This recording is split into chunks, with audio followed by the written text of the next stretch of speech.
अस्सलामुअलैकुम नाज़रीन इकराम, रोशनी light channel की तरफ से आप सबको खुश आमदीद। नाज़रीन इकराम, मेरी आज की वीडियो महमद फातिल और सुल्तानी ड्रामा सीरीज़ के बारे में है। और हम समझ रहे थे कि कौस्तंतीनिया की फतह के बाद ये ड्रामा या तो ख़त्म हो जाएगा या फिर बोरिंग हो जाएगा, लेकिन इन दोनों में से एक भी बात नहीं हुई और ये ड्रामा अपनी पूरी शान के साथ चल रहा है और वो भी बड़े ज़बरदस्त तरीके से। तो आज की वीडियो में हम साल्तूक और फातिमा खातून का सिनेरियो डिस्कस करेंगे। इसके अलावा मेमार सिनान कौन थे इस बारे में जानेंगे और क्या इनके बारे में जो ये वाक़या दिखाया गया है तो ये सिनेरियो तारीखी है या नहीं, ये आप लोग जानेंगे। इसके अलावा जानदारली पाशा ने क्यों अपनी सारी जायदाद सुल्तान को दी और इसके पीछे जानदारली पाशा का क्या मकसद है, और आने वाली किस्त के हवाले से आने वाले वाक़यात पर भी तबसरा होगा। तो आइए चलते हैं आज की वीडियो की तरफ। तो नाज़रीन इकराम, सबसे पहले हम मेमार सिनान की तरफ आएंगे, जिनके बारे में इस वक्त सूरत हाल ये है कि सुल्तान फातेह की इल्म और ताकत जबकि अतीक सिनान की महारत मिलकर एक ऐसी शाहकार मस्जिद तामीर करेंगी जिसकी हैबत आज भी कायमो दायम है, यानी कि फातेह मस्जिद की तामीर बगैर किसी रुकावट के जारी रहेगी।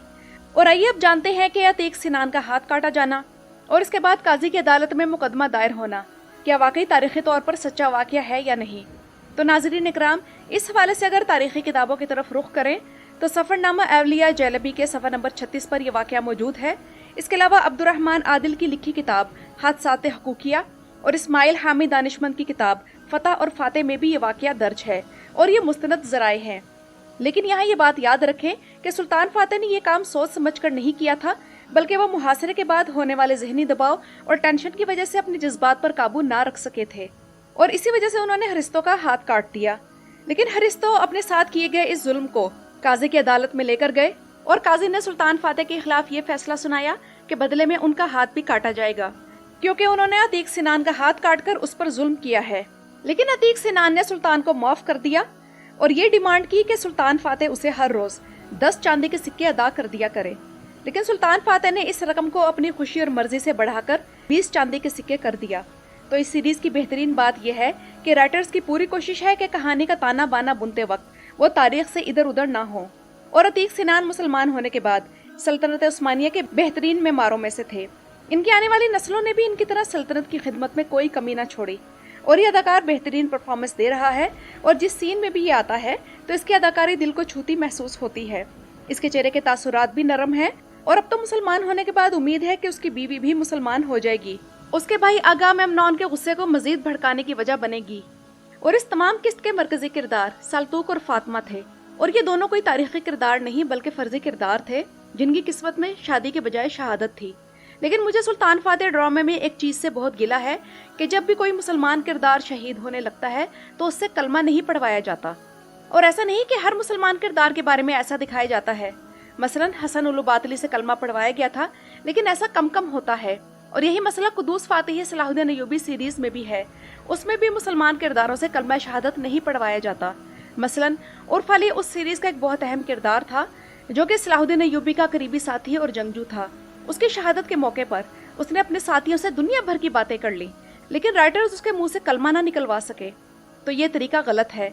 इस मामले में मैं कुर्रतुल उस्मान को क्रेडिट दूंगी कि उसमें मुसलमान किरदार चाहे अहम हो या गैर अहम तो उन्हें शहादत के मौके पर कलमा जरूर पढ़ता दिखाया जाता है। तो कुर्रतुल उस्मान के मुकाबले में इन दोनों सीरीज में इस चीज में काफी कमी महसूस होती है। और इसके अलावा कलंदर भी एक बहुत अहम किरदार था, तो उसने भी मौत से पहले कलमा नहीं पढ़ा था। तो राइटर्स को इस तरफ तवज्जो देनी चाहिए। लेकिन नाज़रीन इकराम, इस किस्त की रेटिंग काफी कम रही क्योंकि मारा खातून को भी जल्दी जल्दी ड्रामे से निकाला गया। लेकिन उनका अगली किस्त में एक सीन शामिल होगा कि वो अपने वालिद के मुल्क में जाकर सल्तनत उस्मानिया की रिट कायम करवाएंगी। और रेटिंग कम होने की दूसरी वजह शायद ये है कि तुर्की के लोगों का इस सीरीज में इंटरेस्ट कौस्तंतीनिया की फतह तक था, तो अब इनकी इस ड्रामे में दिलचस्पी खत्म हो चुकी है और तमाम किस्त आगा मेमनॉन, प्लेटोन और नतारस के गिर्द घूमती रही।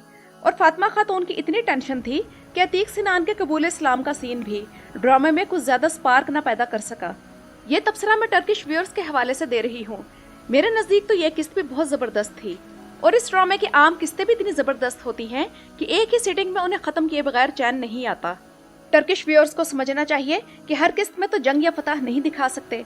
कुछ किस्तें ऐसे भी होती हैं जो स्लो मोशन वाकयात के साथ हों और आप लोग खुद देख लें कि आने वाली किस्त इसके मुकाबले में ज्यादा हंगामा खेज होगी।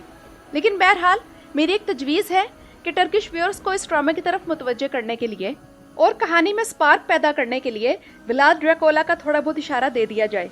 बेशक उसे ना दिखाएं, लेकिन उसका जिक्र होना शुरू हो जाए। तो इससे क्या होगा कि लोग बकिया किस्तों के अलावा आने वाले सीजन के बारे में भी एक्साइटेड रहेंगे। आप लोगों को मेरी ये सजेशन कैसी लगी मुझे कमेंट्स में ज़रूर बताइएगा। और नाज़रीन इकराम, लगता यही है कि अगामेम्नॉन के आने से बकिया किस्तों का सिनेरियो इसी किरदार के गिर्द घूमेगा और अगली किस्त में ये सुल्तान फातेह के दरबार में उनसे मुलाकात करने और अपनी जगह बनाने में कामयाब हो जाएगा। और महसूस यही होता है कि प्लेटोन को कुर्बानी का बकरा बनाकर नोतारस और अगामेम्नॉन वहां से फरार हो गए हैं और प्लेटोन नेमेसिस की खातिर अपनी जान कुर्बान कर देगा। उस पर मुकदमा चलेगा और उसको सजा सुनाई जाएगी और बाली पे को उसे कत्ल करके अपने इंतकाम की आग ठंडी करने का मौका दिया जाएगा। नेमेसिस का मतलब है मुकाफात अमल, लेकिन ये मुकाफात अमल इन्हीं बाज़ंतीनियों पर पलट जाएगा। लेकिन मुझे आने वाली किस्त का सबसे ज्यादा इंतजार इस वजह से है कि साल्तूक और फातिमा की मौत पर हम फातिमा के वालिद मुफ्ती अफंदी और साल्तूक के चचा बाली बे के रिएक्शन देख सकें। लेकिन मैं ये सोच रही हूँ कि साल्तूक की मौत पर सुतुलमश का क्या रद्द-ए-अमल होगा जब उसे मालूम होगा कि उसे बचाकर कॉस्टंतीनिया से लाने वाला साल्तूक इस दुनिया में नहीं रहा। इसके अलावा आने वाली किस्त में जानदारली का मेन किरदार होगा। वैसे तो इस एपिसोड में भी अपनी तमाम जायदाद जानदारली ने सुल्तान को देकर असल में यन्नीचरियों और सबसे बढ़कर कुर्चु दुआन की नज़र में अपना वो मकाम वापस हासिल करने की कोशिश की है जो वो पहले सीजन में खो चुका था। कुर्चु दुआन जानदारली के इस एहसान के बोझ तले दब जाएगा और यन्नीचरियों में भी इसकी नेक नामी दोबारा से हो जाएगी और वो इसे दोबारा से अपने वालिद के तौर पर देखने लगेंगे। और जानदारली के इस कदम से दरबार में भी इसका मकाम और रुतबा बुलंद हुआ है, क्योंकि सुल्तान के वफादार शहाबुद्दीन और ज़ागनोस पाशा भी इतना बड़ा दिल दिखाने में पहल नहीं कर सके। और अगली किस्त में जानदारली की तरफ से दीवान की सरबराही खुद करने पर दीवान के बाकी लोगों का शदीद रद्द-ए-अमल देखने में आ सकता है। हालांकि सुल्तान ने जानदारली को खुद इसकी इजाज़त पिछली किस्त में दी थी, लेकिन देखते हैं कि जानदारली इस इख्तियार का गलत इस्तेमाल करता है या सही। और अगामेम्नॉन का अगला शिकार फातिमा और साल्तूक के बाद बायज़ीद होगा और बायज़ीद के गायब होने से मालूम हो जाएगा कि प्लेटोन को ख़त्म करके इस बदी के जाले को कुछ भी नुकसान नहीं पहुंचा। और इस ड्रामे में बहार खातून की निस्बत गुलशा खातून के डायलॉग्स और स्क्रीन टाइम कम से कम हो गया है। हालांकि ऐसा नहीं होना चाहिए। बेशक इस ड्रामे में हरम के सीन्स बहुत कम होते हैं जो कि अच्छी बात है, लेकिन ऐसा भी नहीं होना चाहिए कि सुल्तान की एक बीवी को लाइमलाइट में रखा जाए और दूसरी बीवी को बिल्कुल इग्नोर किया जाए और तमाम किस्त में उसके 3 जुमले भी ना हों। और जिन लोगों का ख्याल है कि मुस्तफ़ा अभी भी इतना छोटा क्यों है, तो नाज़रीन इकराम, कहानी के हिसाब से मुस्तफ़ा कॉस्टंतीनिया की मुहिम से 3-4 माह पहले पैदा हुआ था, तो इसलिए वो अभी तक इतना बड़ा नहीं दिखाया गया। तो नाज़रीन इकराम, ये तो थी मेरी आज की वीडियो। अपनी राय का इजहार कमेंट्स में ज़रूर कीजिएगा। मेरी वीडियो देखने का शुक्रिया।